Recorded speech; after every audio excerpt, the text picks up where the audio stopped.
Ladies and gentlemen, sports fans alike, welcome to another edition of Bill Swerski, Sports Talk Chicago, one of the couple, two, three best podcasts around. So sit back, grab yourself a cold one and a Polish sausage, park your keister in the French room, and listen to Bill Swerski, Sports Talk Chicago. In Chicago, you know that all sports rock. The Bears, Hawks, Bulls, Cubs, and Sox. Pick your favorite, you can choose, as long as the Packers lose. For everything you need to know, it's Bill Swerski, Sports Talk Chicago. Bill Swerski, Sports Talk Chicago. Hey everybody, welcome to another edition of Bill Swerski Sports Talk Chicago. This is your hosts, Alex and Sean. On this episode, we are going to be talking about the big changes coming to the Chicago Bears. The tank is full on with the Blackhawks, or the Bulls, and the Blackhawks making some trades and switching some things around. And is it working?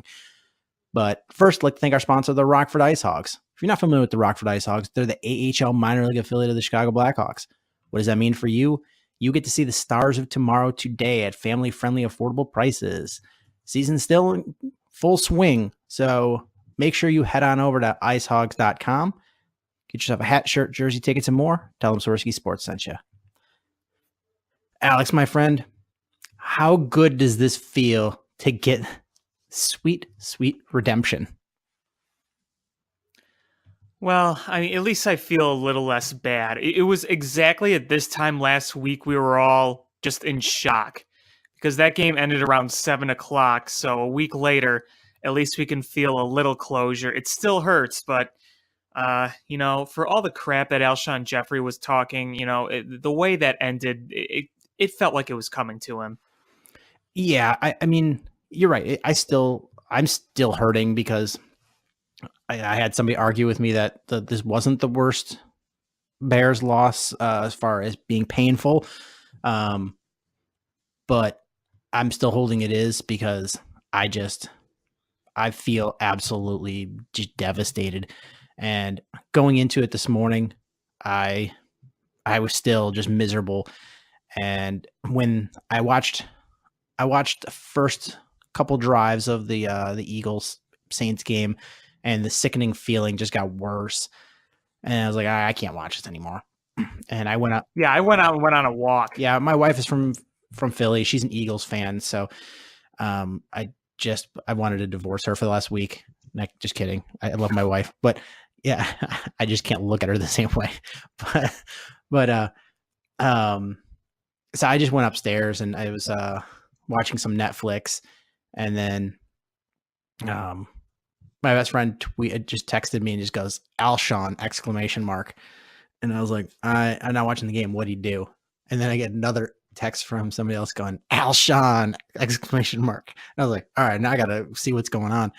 And I turned on the game and there it is. And I was like, because when I turned it off, it was 14-0. And I was like, this is not going the way I wanted to. And I'm just feeling ill. But once I saw that final was the Saints 20 and Eagles 14, I still am upset because after watching these games, I think the Bears could have beat the Rams or the Saints, and I'm still sick, but at least I don't have to deal with Philly nonsense.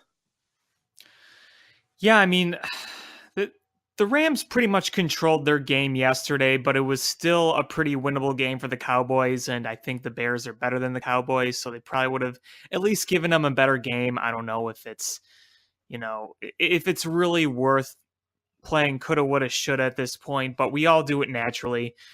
I was also saying to myself, look, if the Saints just bowl their way to the Super Bowl, then I would probably say, okay, at least they would have been the team that was the clear heavy favorites. But when you look at the closer games like this, it makes it feel more like a missed opportunity. But, again, you never know for sure what's going to happen. So in a hypothetical matchup, that's never going to happen. Yeah, the thing is, it is all hypothetical, but once you get there, anything could happen. And that's the thing, is the Bears didn't get there. But if you get there, anything's possible. Anything can happen. You never know. And, it sucks having to play would have, could have, and should have, but that's just the reality of the season we had. Yep. So the first thing I want to talk about is what in the world is Cody Parkey thinking going on the Today Show after that kick? I didn't watch any of it. I was at work. I saw people tweeting about it. I didn't, listen to it. I didn't really care to listen to it. I don't know if this is his way of coping with it. I don't know. I mean, the guy's gotten death threats, so, I could only imagine what he's going through. I don't know. I'm just trying to kind of move past it, honestly. So I don't really know exactly what he said. I've seen people kind of paraphrase it, but I don't really know what he said. And frankly, I don't ever really care to listen. Yeah, so I don't have much feedback on that end. I just, I couldn't, I was kind of curious at first to see what he was going to say, but then I thought, no, I don't want to. I really don't. Yeah, I'm the same way. I didn't watch it. I was at work, but just the fact that he went on and I saw pictures of him just, smiling away, and it just felt like a slap in the face to the fans and your teammates that this is what you do after you blow a game. And I get it. You scored 9 of the Bears points, but you know what? Is you're paid to kick. It's a 43-yarder. Any good kicker is going to make that kick. Make it, win the game, go on to next week and see what happens from there.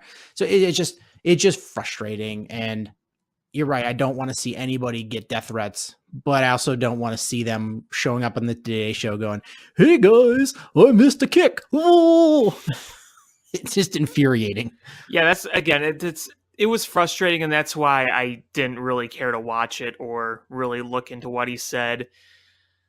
I did, though, however, enjoy that really funny Goose Island kicking thing because nobody came even close, and some people didn't even touch the ball. They just kind of slipped and kicked to the air, kind of like Charlie Brown. The best was the guy with the Eagle sweatshirt came out there to just raining boos, and he's hamming it up like, yeah, boo me, and then he bit it before he kicked the ball.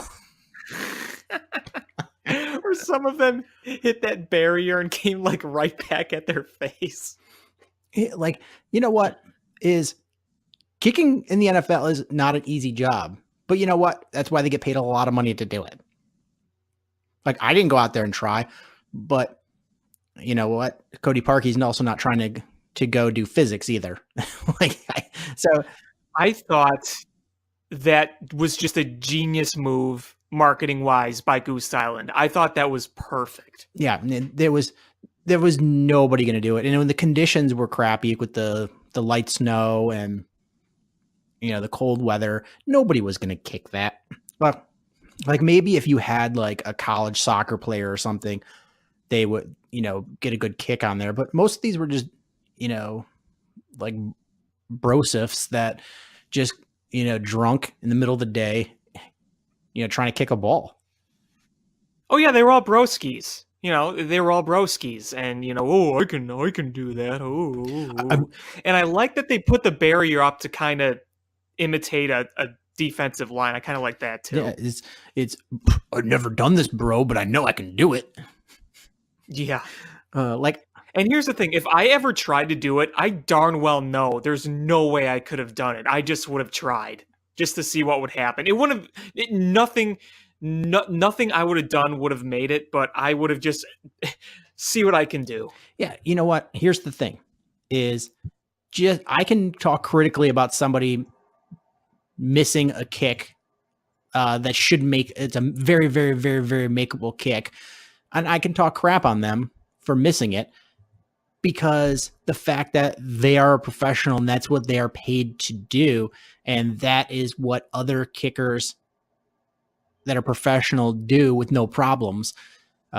So yeah, I can talk critically. I don't need to be able to do the thing that I'm talking critically of him. Like, you know what? If I go to a surgeon and he botches my surgery, yeah, I can sue him and I can talk poorly about his skills. Doesn't mean I have to be a surgeon myself. Well, yeah, I mean, there's a difference between saying I can do it when you know you can't and just being critical of someone doing their job.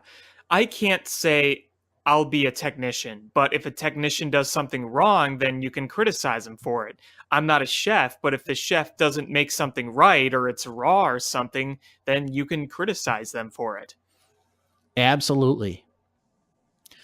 But That's why critics exist. Yep. You know, it's but you know, the big news this week, other than the loss, is sort of in a surprising move. Vic Fangio got the head coaching job of the Denver Broncos, and I'm not saying surprising because he doesn't deserve it. That's not meant that way at all.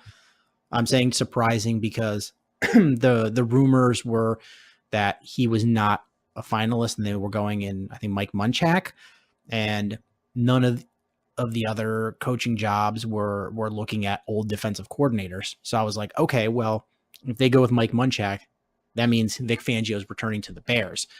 And they up and announced that Vic Fangio is the new head coach of the Denver Broncos. And congratulations to him. I'm very happy for him. It's just a tough loss, a tough pill to swallow after a rough loss. Yeah, you know, I thought to myself, okay, is he really going to be a coach at this point? I was starting to kind of doubt it. But when he did get the job, I'm like, well, I'm also really not surprised either, if that makes sense. Yeah, it's just the way the NFL is going, and they're going young offensive coaches, and he's an old defensive coach. Right. So it's just opposite of the way things are going. So it was just a little bit of a shock. But it's also a weird job for him to take. I think Denver's going to have a very, very good defense next year. But boy, is that offense rough. Yeah. That's just what I was thinking too. And did you hear about the supposed Mark Trestman link today? No. So I saw this tweet earlier, and it was talking about. Let me see if I can find it. Let's see. But basically, what I remember seeing is that his name was being linked. Oh, okay. So it was Cecil Lammy. He tweeted, "If the Broncos want to go outside the box at OC, then Mark Trestman is an interesting name to consider. Hearing he may be back in the NFL this year." Could you imagine? Could you imagine? Oh my goodness. His last gig in the NFL was OC for the Ravens, and I'm pretty sure he was fired. He was definitely fired. He wasn't just fired. He was so fired. Mega fired. Yeah. I just feel bad because I think that Vic Fangio was operating under the thought that Gary Kubiak was going to come and be his offensive coordinator. And when I heard that news that was the direction, I was like, all right, well, you know, I can now see Vic having some success because Gary Kubiak has a lot of experience, and I don't think he's innovating anything on offense, but I think he's going to make that offense improved and at least like a stable offense, and let them ride that defense, and, you know, do like a formula that's worked up until the last couple of years of, you know, run the ball, you know, pass when you need to, and play good defense. Don't turn the ball over. And I thought that could have happened and been a more successful formula, but Gary Kubiak's now out of the picture. And with Vic Fangio, now he's left holding the bag of who is in the circle that he knows to pull into offensive coordinator. He's really going to have to lean on John Elway to help him pull somebody in. Hey, they had the whole Fangiac thing going, and then it's going to be all for naught? What is this? It was catchy. It sounded good. Fangiac. But I was somewhat concerned with who the Bears were going to bring in to be their offensive coordinator to replace Vic Fangio, because Vic is a very good defensive coordinator, and Vic has a long history of being successful, and Vic had this Bears defense, cranked out to be the number one defense in football. And any defensive coordinator would be chomping at the bit to get this job. And it's pretty much just making sure you find the right guy. It's not finding a guy that's willing to take it. It's finding the right guy. And it's funny, I've been saying for a long time that if Vic does get the job, look for Todd Bowles. And he was the first option.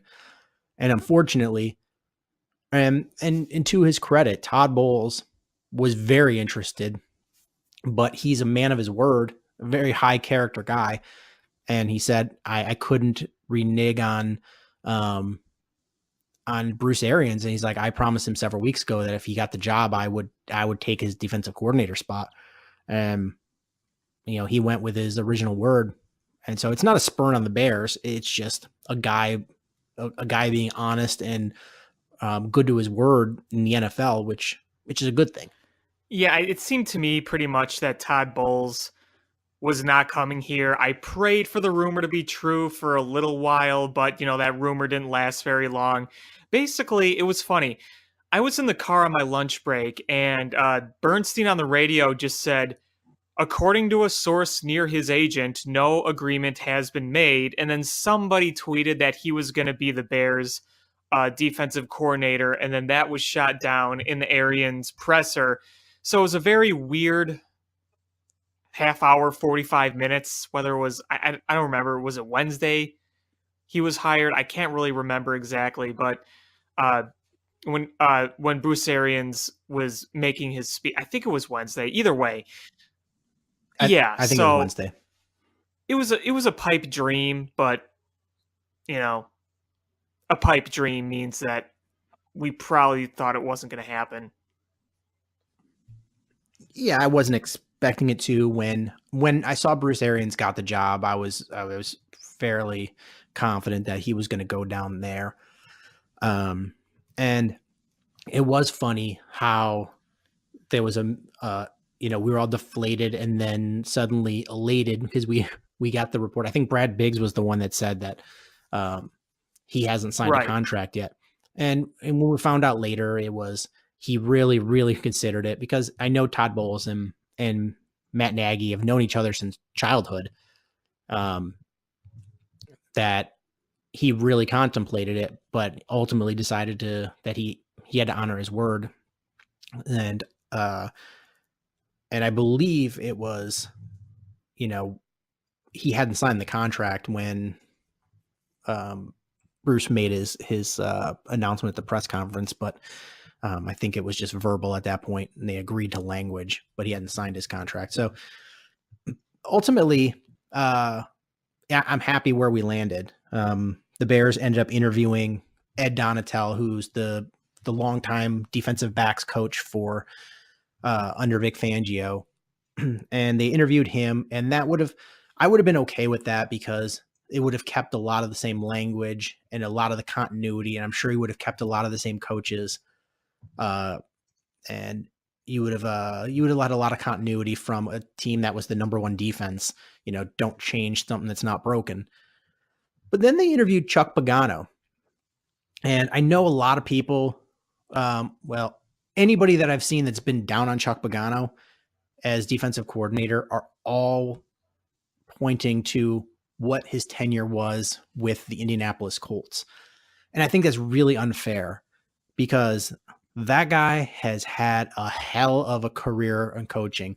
And the fact that he took that ragtag defensive squad for the Indianapolis Colts and made the playoffs almost every year, except for the year Andrew Luck got hurt and they were just abysmal. Is he did a great job coaching, but look at what he did as a defensive coach from his years in Miami to Cleveland to Baltimore. He has been a very, very good coach. And ultimately, you're not going to see too much schematic difference from what Vic Fangio was doing. In fact, I'll let you give your thoughts, but I think you're actually see some positive changes from things that we were frustrated about with Vic Fangio. Yeah, I think this was a really good hire. Now, I know because I got a lot of fans who are friends who are Colts fans, and they couldn't stand Chuck Pagano towards the end. And look, he's not going to be the head coach. He's going to be the defensive coordinator.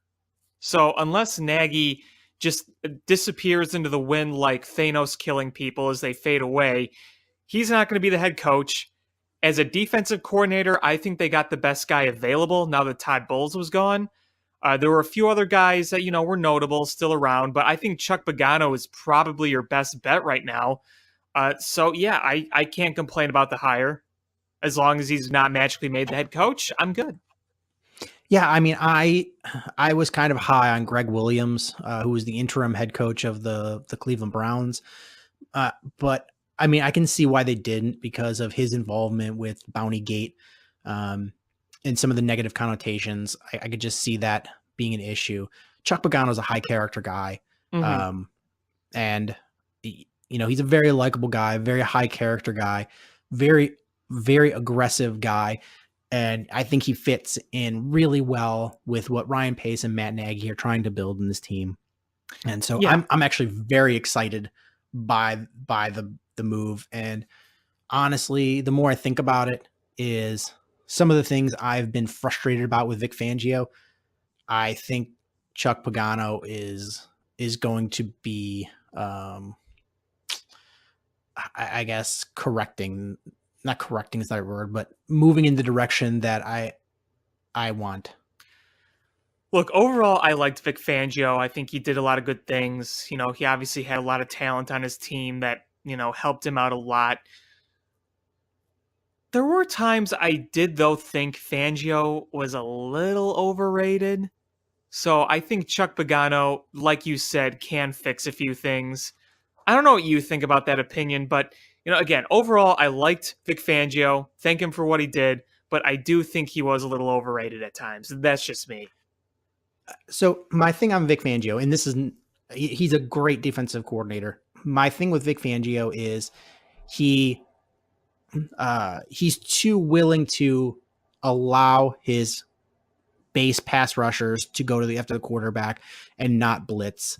And also some of his schemes aren't attacking. They're more masking what you're doing. And the thing is if you're looking for somebody to mask what the defensive is doing, and especially the defensive backs, then Vic Fangio is your guy. But the thing is, when you have a defense as good as the Bears, you don't need to disguise coverages as much. I think you've got so much talent that if you just attack, you're going to be more successful. And the thing is, with Chuck Pagano, look for more blitzing. Vic Fangio routinely, like I said, routinely expected his defensive linemen to reach the quarterback. And if they didn't, you saw times where it seemed like the quarterback had all day to throw. But Chuck Pagano is going to send blitzes, and it's going to be more than the average defensive coordinator. So look for a significant amount more blitzing from Chuck Pagano. And one interesting thing that you're going to see is Chuck Pagano historically likes to run the dime package a lot more than Vic Fangio does. But it's going to be interesting because with Roquan Smith and Danny Trevathan as 3 down linebackers, you can leave them on the field for any situation, how that's going to, change in your system. And are we going to see more 3 safety sets, which has become more norm in the NFL? I think it's going to be interesting to see how the Bears change their personnel on defense to fit what Chuck Pagano wants to do. You won't see it as far as starters, but as far as some of the depth and number of roster positions that they hold for, different groups, I think that's going to tell you whether Chuck Pagano is going to alter the way he likes to run things a little bit based on the Bears skill set, or if he's going to try to bring in guys to fit what he wants to do. Yeah, for sure. You made the point earlier about Chuck Pagano's personality.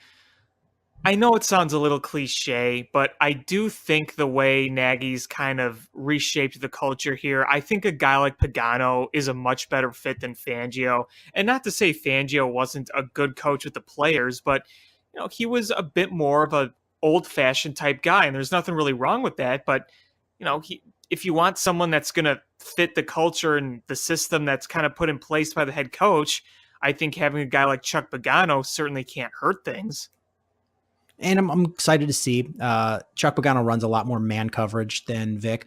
Vic runs a lot more zones where in certain portions of the field it plays like man, in certain portions it runs like zone. But with Chuck Pagano, he runs a lot more man coverage.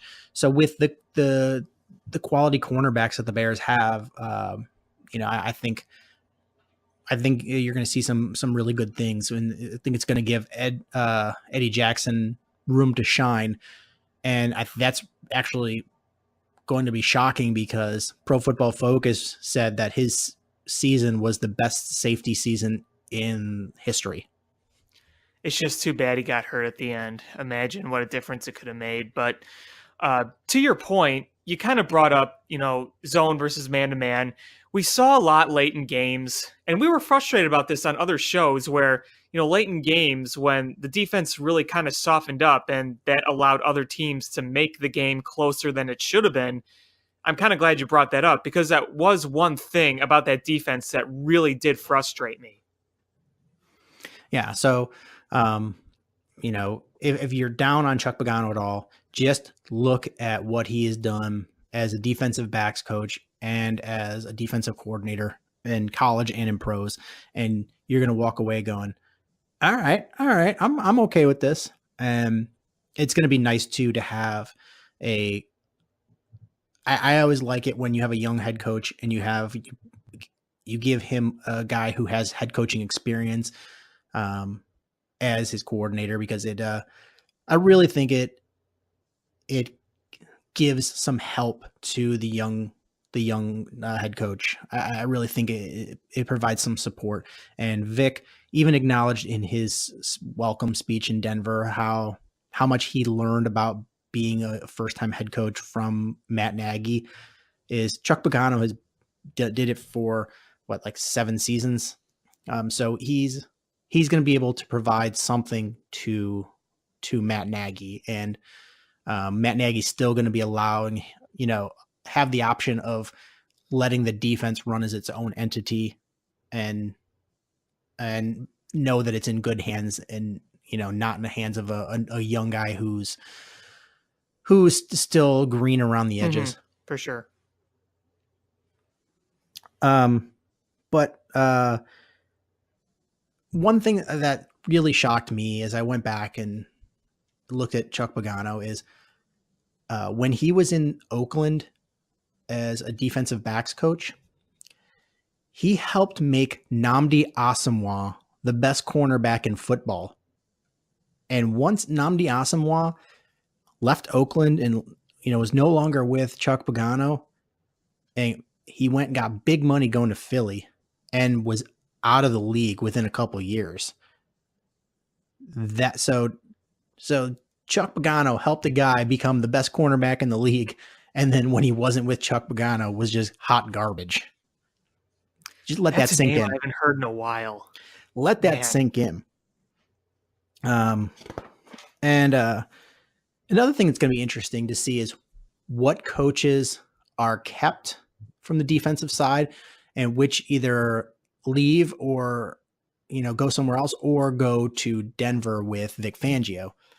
And I think the biggest name is Ed Donatel, who interviewed for the defensive coordinator position. He's mulling what he wants to do. And I think he's got offers from both Denver and Chicago. And already outside linebacker coach Brandon Staley is not going to return either. But at first that made me a little nervous until I heard the rumors about who could be replacing those guys. I don't know if you saw the rumors. I have not. So, and the one rumor is was even hinted at by the person who might be getting the job is if Ed Donatel does not come back, the potential defensive backs coach, it might be a former Chuck Pagano pupil at the University of Miami and future Hall of Famer Ed Reed. I did not hear about that. And the odds-on favorite to be replacing Brandon Staley as outside linebacker coach is the son of Buddy Ryan, Rob Ryan. Really? Mm-hmm. Brother of Rex Ryan. And it's funny because there's actually a tweet so this is not even a quote for no, recording. It's like an actual tweet you can see. Akeem Hicks was asked who was his favorite coach that he's had in his NFL tenure. And he said, Rob Ryan. Interesting. So I'm actually kind of getting excited. I mean, as excited as you can be about a team that, had a missed kick to go out of the playoffs and doesn't have a first round pick. I think I'm as excited as you can be. Yeah, I think that this offseason is going to be a lot less excitement for the draft for obvious reasons for the first time in a long time, and more about how we're kind of further developing these young players, new defensive coordinator with some new guys under him, just the whole year of experience thing, seeing the potential of this team. Sure, yeah, I mean, the draft is always going to be a point of interest, but I feel like this year it's going to be more on the back burner compared to some other things this offseason. Yeah, so it's going to be the weirdest offseason I think I can remember as a Bears fan. No coaching change. Head coaching change you're looking at, no draft you're preparing for, going from not having to look from the basement up, but looking from the top down. It's interesting. And I'm kind of excited about it. And, July can't come fast enough. Yep, it's going to be a long wait, but at least we have something positive to wait for. If you would have told me last week, let's look forward to the off season, I would have said no. And look, I'm still kind of, but I think after tonight, I'm starting to finally be ready to look forward to next season. It still hurts a little bit, like I said earlier, but I am more and more ready to move on. So we have neglected talking about pretty much anybody else but the Bears in the last couple weeks. Feel like it's high time that we talk Blackhawks and Bulls a little bit because, we're in the middle of the heart of their season. So, I think we should give them a little, I wouldn't say love, but let's talk about them a little bit. All right. I know how excited that was. Do you want to talk Bulls or Blackhawks first? Let's talk Bulls because I have more fire to spit. All right. So this Bulls team is an absolute disaster. Absolute disaster. Their last game, or they just coming off a 40-point blowout by the Golden State Warriors. And I get the Golden State Warriors are good, but to just look that miserable and then come back and lose against the Jazz, it's rough. Yeah. Look, I haven't watched a game in so long. I've had no desire to watch. I get the score updates on my phone. I look. Like you said, I get it. The Warriors are much better than you. They're going to trounce you. But I just feel like there is no heart or soul whatever within this organization. And the rumors or whatever was said the other night. Well, I'll let you do your point first because I have something else I need to go off on. So whatever you're going to say, go first. Go off. All right. When we heard yesterday that Boylan was extended. This is actually where I was going, so go ahead. Yeah. I cannot believe that an organization that is as big of a deal as it is, not only in North America, around the world, Michael Jordan made the Chicago Bulls a worldwide brand. And we are just so embarrassingly run. This coach was having his players have a mutiny against him. This organization told this guy he was going to be not the interim head coach, the head coach, before they told their current head coach they were going to fire him. This head coach said that young guys like Wendell Carter Jr. can learn by sitting on the bench. This is not a quarterback trying to make his way in the NFL. This is not Aaron Rodgers playing behind Brett Favre. This is the NBA, and your young players should be getting as much experience as they can. And these games don't mean crap because you ain't going anywhere. So this is your time to see what your guys can do. And the team is so unhappy that they almost had a mutiny. And yet, they want to extend this guy. The most uncreative organization in sports. They only hire people they know. They only hire people that maybe did something good for them 20-some years ago. They don't embrace anything modern. They continue to run like a small market team. One of the most recognizable brands in all of sports across the globe. And what do the Reinsdorfs say or do? Nothing. Because they're making money. They're making plenty of money that they could give to Manny Machado for the White Sox. Why do they care? And you know what? They're not going to sell the team. We're going to be stuck with these guys forever. It's coming to the point where part of me says, you know what? There's a really fun team in Milwaukee about an hour and a half north. And they got a Greek representing them. Why not be a fan of them?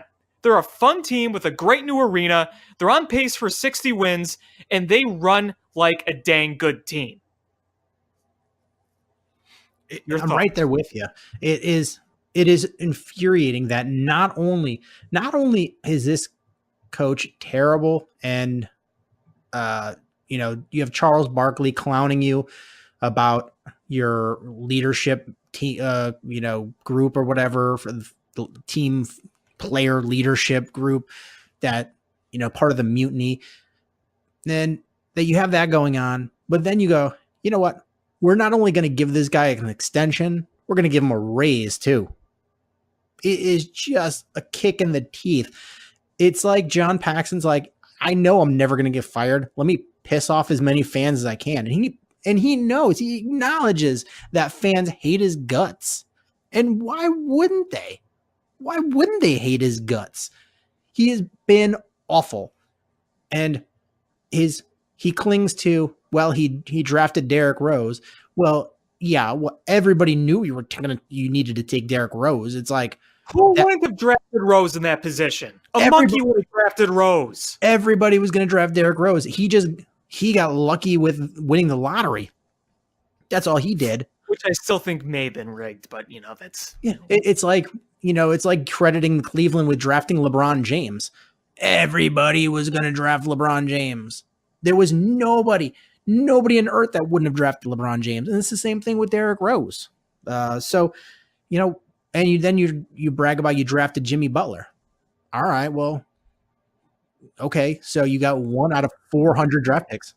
That was maybe your one really good find. One really good find. And they probably just threw a dart with their eyes blindfolded and got lucky. But this team is just an absolute disaster. And you've got your $40 million man in Jabari Parker, who has almost not played in like a month. And they finally gave him some playing time against the Utah Jazz. And he looked decent coming off the bench.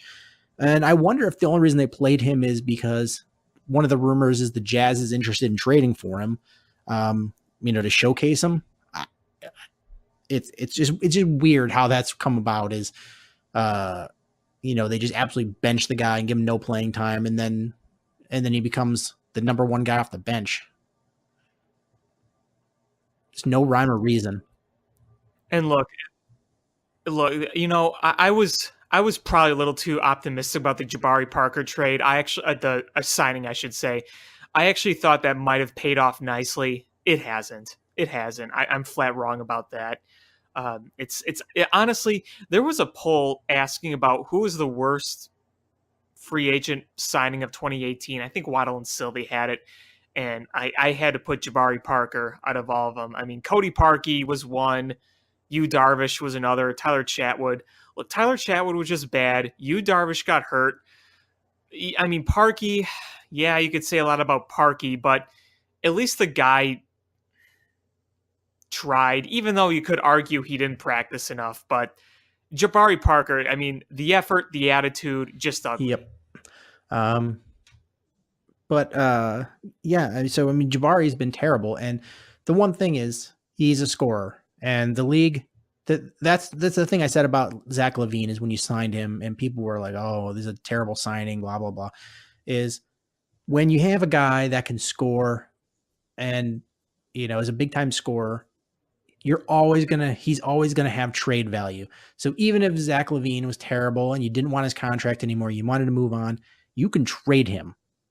And this is the same thing with Jabari Parker. He's got some trade value. I don't know how much you're going to get for him, but you can move on from that contract. And it was a 1 year with a team option anyway. So, after this year, you wouldn't have to deal with that anyway, but you can move on from him at the trade deadline in a couple weeks on February 8th. So look for them to move on from Jabari Parker and move on from Robin Lopez. I mean, you'll trade those guys for what? Second round picks that you'll sell to somebody? Well, yeah. I mean, all those second round picks turn to cash considerations. I mean, that's what they do, right? I mean, the one thing that they've gotten so far in a trade that I've actually been pleasantly surprised is Wayne Selden that they got in the holiday trade. I think he's played pretty well, especially in the mix with the core guys. Look, I'm going to be completely honest. I've been so detached from the Bulls. I didn't even know who they got in return. And I had no idea who that guy is or what he's doing. I'll be honest. I have watched minimal games, but I tune into the Bulls Outsider show with our friend Big Dave.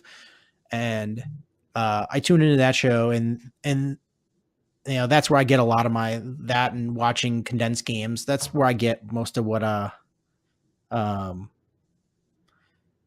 I get most of my Bulls knowledge of these days, because I just can't commit to, a full game with this bad team than they're putting on the field. I need to watch more of Big Dave's show because I've watched it before and it is very good. I need to watch more of it. I mean, if there's one bright thing about the Bulls is that Big Dave's got a pretty kick-ass show. Yeah, and they had special guest C-Red Fred on the other night. My brother's nemesis. Your brother's nemesis. I think they just do it for fun at this point. It's Oh, entertaining. I mean, I mentioned your brother to Fred at the draft party, and he loves your brother. He just likes fighting with him, though. Oh yeah, it's great. They have fun with each other. It's great. Yeah. It's good Twitter entertainment. Yeah, I mean, there's very clear that both your brother and Fred have people that they absolutely do not like on Twitter. Your brother very clearly this week had one, but those guys just I think like to have fun with arguing with each other. Yeah, I mean, it's in a way, it's kind of a bit. It's just what they do. It provides entertainment for Bulls fans. It's what it is. But the big part of the problem with the Bulls is right now Zach LaVine is your best player, and he's playing your alpha. And I don't think you can win with Zach LaVine as your alpha. He's a terrific scorer, an abysmal defender, and he's very Carmelo Anthony like, where he's going to put up gaudy numbers, but you're not going to win. Lauri Markkanen needs to take that step forward. Right now, he's not doing those things to take the next steps. And you're riding the ups and downs of, your very, very young rookie Wendell Carter Jr. And Chris Dunn has had a lot of injuries, but he's shown a lot of flashes of being good. It's just he's been injured and inconsistent. The rest of the roster is either people you're going to trade or guys that should be at the absolute bottom of your roster and not your bench mob. Well, one of my whole things with this Bulls rebuild is some people who are optimistic, and look, if you want to be optimistic, fine. I don't have much. Is that they'll say, oh, look, we got good pieces in Markkanen and Levine and Portis. I'm like, yeah, they're probably going to be good, solid players, but which one is going to lead you to a championship? I can't say any of these guys. Do you really think Lauri Markkanen is going to be the number one guy on a championship team? I love Lauri Markkanen, but I don't think so. I think he can. I really do. He just needs to he's got these rare combination of great footwork, being able to shoot from the outside, his size. He's got the talent. He's just got to take those steps forward. And part of that is he's got to be the alpha. He's got to wrangle that position of being the alpha from Zach LaVine. He defers too much. I got to see that though. And the other thing that I'm concerned about with him is he going to be physically able to do that? He already has an injury history.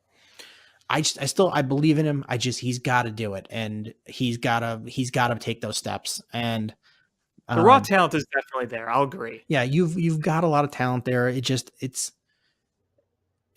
sucks that Zach LaVine is the one that came off of injury first and had first shot at being alpha, because he's the one that you don't want being alpha.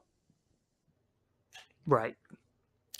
But here's the thing. Right now, Tankathon has it's the record is they have the second worst record in the NBA, and Tankathon shows that they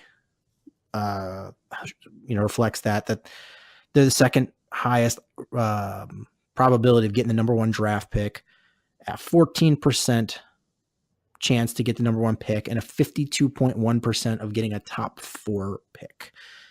And I actually sat there and did 100 simulations. 100 simulations. And here's what I got in the simulations. The Bulls got the number one pick 12% of the time. They got the number 2 pick 19% of the time. The number 3 pick 17% of the time. So that was a 48% chance of getting a top 3 pick. 8% number 4, 21% number 5, 23% number 6. And so it was a 56% chance of getting a top 4 pick. And from what I'm reading, and I haven't watched much college basketball or any yet. It's not my time to start watching college basketball. But from what I'm reading in the scouting reports I'm seeing is this is like a 3 to 4 player draft. And after that, it bottoms off a lot. And the guys you need to get are in the top 3 to 4 picks. So, a lot of this rebuild comes down to, is this tank going to turn into good luck in getting a top 3 pick? Well, knowing the Bulls' luck outside the Derrick Rose year, I kind of expected it to be around 5. But, this year, the way things are going, I think we may have a really good shot at a top 3. Will we get that lucky? I don't know, but literally how the ball bounces. Right, exactly. Yeah, the guy that looks like he's amazing is Zion Williamson. It's funny. It looks like the top. I want him. Yeah, he looks great. It's funny that the top 3 guys are probably going to be Duke guys. Duke go 1, 2, 3. Yeah, I mean, which one would you rather have? Zion is probably my guy. I mean, I've watched him, and boy, he can ball. Yeah, if I had to go right now, I would go 1 Zion Williamson, 2 RJ Barrett, 3 Cam Reddish, and then 4 Little from Barrett and Zion. But Barrett was the guy going into the season, right? Those preseason rankings, but Zion has been great this year, so that's my guy. It's sort of the race to get him. Yeah, I think a lot of people have kind of leaned that way as well. The tank for Zion hashtags are really, I think, growing on Twitter. And that's exactly what the Bulls are doing, apparently. Yeah, rock on.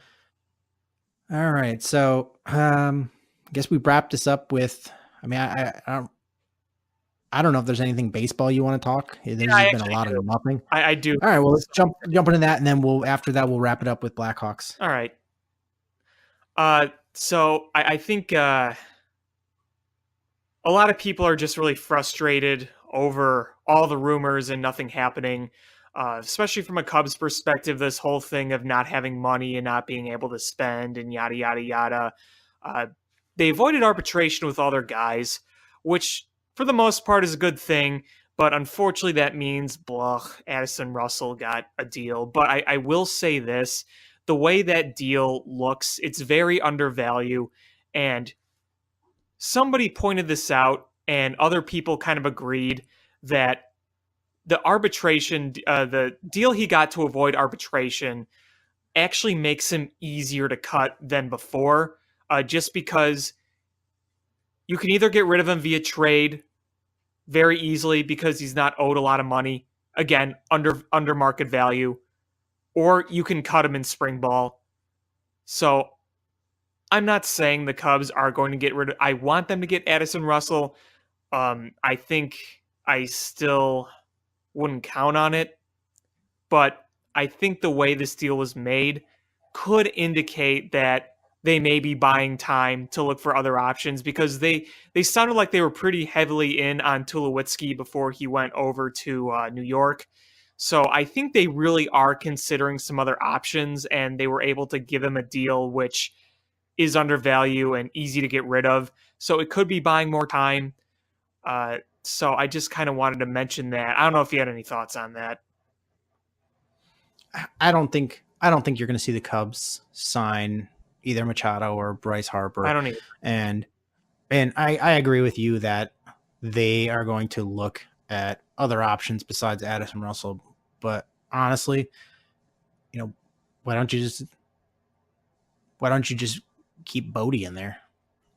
Well, there was another interesting thing that came up today about David Bodie. Apparently, the Padres and the Cubs were talking about a David Bodie trade. I don't know really how far it got. This might be the time to trade David Bodie. This might be the only time he has value, because based on what I saw towards the end of the season last year, really cooling off, pitchers adjusting to him, he might be just a flash in the pan guy. Again, I don't know. Maybe he comes back next year and proves to be a valuable bench asset, but I think I'd be tempted to try to dangle him in front of teams because look, the fact of the matter is you need to fix that bullpen. You cannot go into 2019 with the current bullpen you have. That's going to be disastrous. So if you want to get a reliever or if you want to do one of those things where you try to work out a deal to send some guys away to clear some money, David Bodie might be a chip you throw in. This might be the only time he has value. And even now, I'm not sure how much value he really has, but I think he might have enough value where you could throw him in a package deal to kind of sweeten things up a little bit. Yeah, I'm in agreement there. My point with Bodie is Addison Russell hasn't been anything in a while. Like he's been a sub-mediocre player, to be honest with you. And pretty big distraction, if you ask me, and just someone you don't want on your team. And I'm just saying, if you're going to have a guy batting with a low batting average, and might as well have a guy that's doesn't have all that baggage and actually has some pop in his bat. But you're right. I don't think he is going to be a significant starter in baseball. So if the Cubs are able to get something, I think they should jump all over it. And if the Padres are willing to give you something out of that really deep farm system they have, replenish your farm system because it's pretty bare. Yeah, I mean, either get a farm asset or maybe try to get one of those arms they have in the bullpen because the Padres have a pretty good bullpen, and the talks are that they're going to be moving Myers permanently to the outfield, so they're going to want someone at third base. If you dangle Bodie and you ask about one of those arms, there you go. Again, I don't know how much perceived value there is in Bodie right now by other GMs, but it's worth a shot at least. It's worth dangling his name. Yeah, we'll see. On the other side of town, it's what I think might have been a really smart move is the White Sox brought in Manny Machado's best friend and brother-in-law to be on the team. And I was like, that is a brilliant move when you're trying to court a guy to be on choose you in free agency, and to bring in his best friend and his brother-in-law to make him feel really comfortable. And I just think that was a great move. And I hope the White Sox get Manny Machado. You know what? I think they're going to get him. I think they are. So then, because look, the Yankees are out. And if the recent rumors are true where they're feeling good about Bryce Harper, then I don't think they're going to get both. So I think the White Sox would be the only place he'd go. I'm hearing Philly. I'm hearing Philly is a big time player for Harper and Machado. You think they're going to get both? Well, I think they're going hard at both, hoping to get one of them. Well, yeah, the way I see it is, I think how I see it is, if the Phillies get Harper, then I think the White Sox get Machado. If the Phillies get Machado, Harper, I think, can go a number of other places. To me, I feel like the White Sox are more in on Harper than Machado. Yes, I think the White Sox would take either one, but I think they would rather have Machado. And I think they're actually going to get him. And Bryce Harper is the wild card. Is there going to be a mystery team that swoops in, or is it going to be one of the front running teams? Yeah, and I'm just kind of sick of the rumors. Just get this done already, whoever. I mean, I get it that signing one of these huge contracts, it takes time to put together and to get the best deal, but it's, as a fan sitting there, we're almost halfway through January and the biggest free agents haven't signed yet. Yeah, exactly. I mean, and what's going to happen is whoever they sign, they're going to sign it probably to a long contract with several opt-outs, just like Jason Hayward. Yep. And those little contract details could make or break it. Yeah, so I'm rooting for Machado to go to the White Sox. I think that would be a big boost to that organization. I think that could be that big step that they need to take, especially in a weak Central Division. I mean, the White Sox can win the division next year. Like, even with the team they have, I think outside the Indians, I don't think there's a team better than them in that division. And if the Indians end up trading Corey Kluber, that's going to that's going to bring them back to the pack. Yeah, for sure. All right, should we wrap this up with a little bit of Blackhawks talk? Sure, why not? So, I mean, that loss against the Vegas Golden Knights was a sucky one. That pitch, flat out. Giving up 3 unanswered goals. Vegas is the next chance you're going to have to beat Vegas for the first time is going to be next season. You are now officially Vegas is 6-0-0 against you. And I know you get a point out of it in the overtime, but you should have got 2 points and won it in regulation. And just the overtime goal was just such crap. But I mean, other than that, you're starting to see the power play look good for the first time in a long time. The first 35 games of the season, the Blackhawks were 12 for 105 in the power play, which is an 11.4%. And over the last 12 games, they're 13 for 36, which is a 36.4%, and tops in NHL. And I get it that you are not anywhere near as good as that last clip, but over 12 games and 36 power plays, that's a pretty sizable sample size. So it makes you think that Jeremy Colleton, when he made the point of that they're gonna push to get better at the power play and work hard at it, that they're actually achieving something, which I love Q, but Gwenville has not, when he said they were going to fix the power play, didn't necessarily happen. So just to see the improvement is a positive thing. Absolutely. And I think you look at the Blackhawks and you question yourself over and over the past few years, how could a team with so much scoring ability struggle so much with the man advantage? It's approach and scheme, and it's frustrating, but to see that they finally are starting to click on it is a good sign. Absolutely. Also, Blackhawks, I know that they're never going to dig themselves out of multiple 8-game losing streaks this season, but they've gotten 18 points in their last 15 games. Yeah, I look at that in both a positive, negative way. Positive is that they're playing better. I think Colleton might be finally starting to see a chemistry with this team. Obviously they've made some changes player-wise. They've made some trades. And look, Kane, Tays, and DeBrincat are all playing really well this year.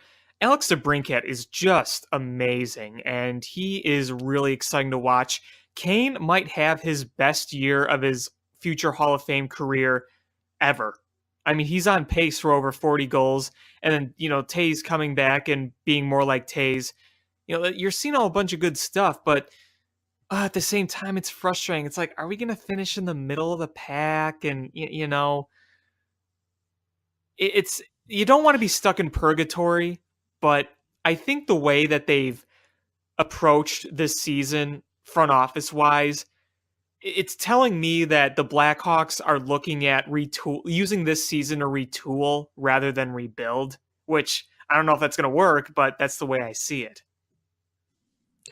I sort of agree. To the first point is You're right. I'm glad to hear that you weren't overly optimistic about that. These, how much well they've played in the last 15 games, because on one hand, it's nice because it does point towards the future getting brighter after a pretty dismal outlook. But,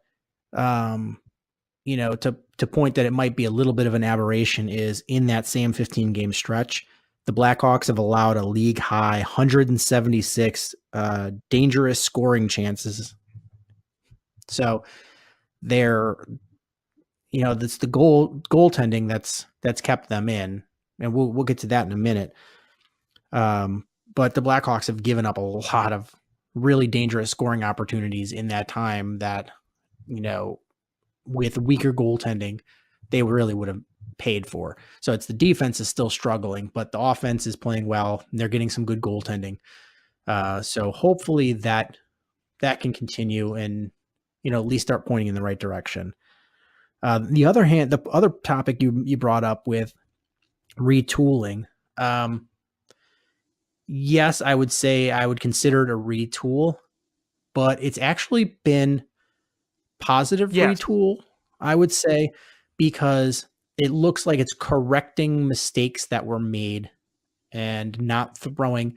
Previously, the retooling has been throwing money and living on the dangerous end of the cap space. This looks like they're correcting a lot of those mistakes and trying to be smarter about the cap and bringing in younger, cost-controlled players. And some of the moves have really pointed to that. When, two of the big bonehead contract decisions that they made recently were giving Brandon Manning a contract and giving Jan Rutta the contract, and they moved on from both of those. So Brandon Manning, they were able to dump to Edmonton. I can't believe he was able to dump both those guys. Yeah, and the funny thing is if you look at the Lightning Twitter, they totally think they stole that trade. That's how good of a trade it was for the Blackhawks that they made the other team's fans think that they got the steal. And they're pointing to some advanced metrics showing that Jan Rutta was the most effective Blackhawks defenseman this year. Well, joke's on you. None of the Blackhawks defensemen have been very good this year. Yeah, that's really not saying much. Yeah. But when we traded Jan Rutta and we got to Lightning, we got Slater Cuckoo, which is my favorite name, Slater Cuckoo. Yeah, our team has a guy named Slater Cuckoo on it and yours doesn't. So, yeah. And you got a Jan. We got a Cuckoo. We got 4 years younger. We got a lower salary. And the guy we got is headed into restricted free agency rather than unrestricted free agency like Jan Rutta. So I don't see how we lost that trade. And Slater Cuckoo, sure, he's had a rough go of it, but this is not a guy. This is a guy that it's not like he has no talent. He was in 2012 draft. He was the 10th overall pick in the draft. So he's a guy that has talent. It's just finding his place. Jan Rutta he's almost 30 years old. He's 28 years old. He is what he is. He's got less NHL experience than Slater Cuckoo because Rutta spent a lot of time overseas in the KHL. And Jan Rutta I just don't see him figuring it out. And he's coming up to unrestricted free agency. Well, I mean, he either Cuckoo does something good for you or he doesn't. Either way, you unloaded Jan Rutta out of here, who was playing in Rockford. Yeah, and you got his money off the books. Yeah, exactly. You're saving money. Yeah, so you got rid of Manning, you got rid of Rutta.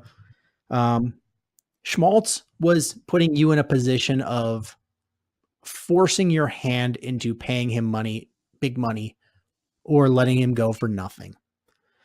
And that has been a position that Bowman has got himself in trouble in.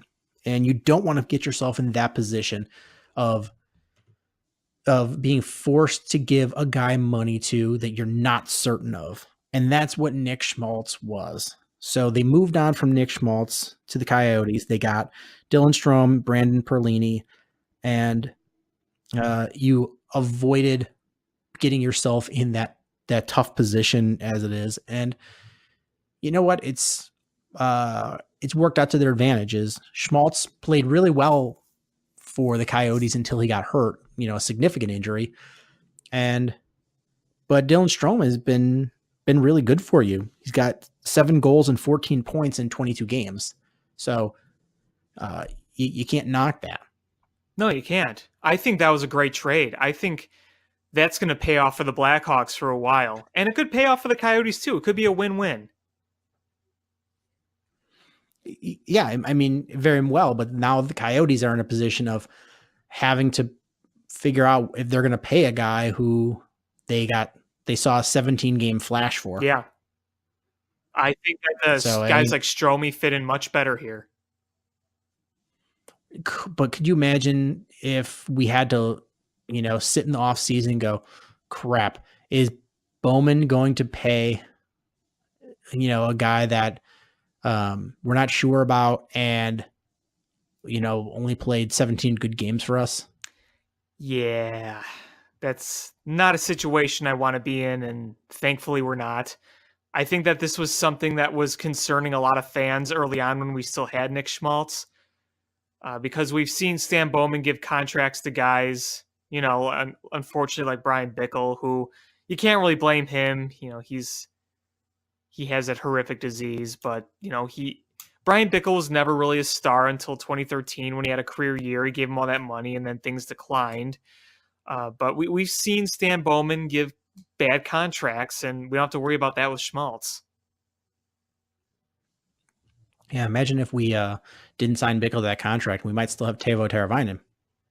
Probably true. And I can't hate on Brian Bickle. I mean, the guy was a hero in 2013. And, when he was diagnosed with, what was it? MS. Yeah,